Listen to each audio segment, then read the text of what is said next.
ছোট ছেলেটার পাছায় পলিথিন বাঁধা থাকত, কারণ সে কিছুক্ষণ পরপর পাত দিত।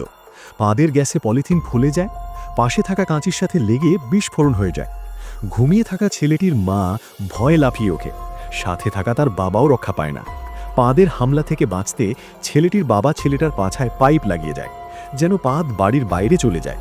কিন্তু ছেলেটা যখন খেলনা ধরতে যায়, পাইপটাতে টান লেগে পাইপটা ঘরে এসে পড়ে। পাইপটা এদিক সেদিক ঘুরে ছেলেটার বাবার মুখে সামনে এসে পড়ে। তখন আর কি, তাকে আবার হাসপাতালে যেতে হয়। চোখের পলকেই ছেলেটার স্কুলে যাওয়ার বয়স হয়ে যায়। কিন্তু যেই বাপ দেয় রে ভাই, কেউ তার সাথে বসে না। তখন একটা ছেলে সাথে বসে থাকে, কারণ জন্মগতভাবে তার ঘ্রাণ শক্তি নেই। দুজন বন্ধু হয়ে যায়, সময় যায়। একদিন ছেলেটা তার বন্ধুর জন্য পাদ এনার্জি স্টোরের যন্ত্র বানায়, যেন ছেলেটার পাদ বাইরে না বের হয়। শুধু ব্রিফকেসের বোতাম চাপলেই পাদকে শক্তিতে রূপান্তর করে শোষণ করা যায়।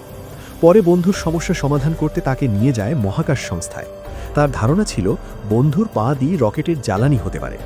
দেখা গেল ছেলেটা পাদ দিতেই যে পরিমাণ শক্তি বের হলো, গবেষকরা দেখে তো অবাক। তাই গবেষক তাকে মহাকাশ সংস্থায় নিয়োগ করে দেয়।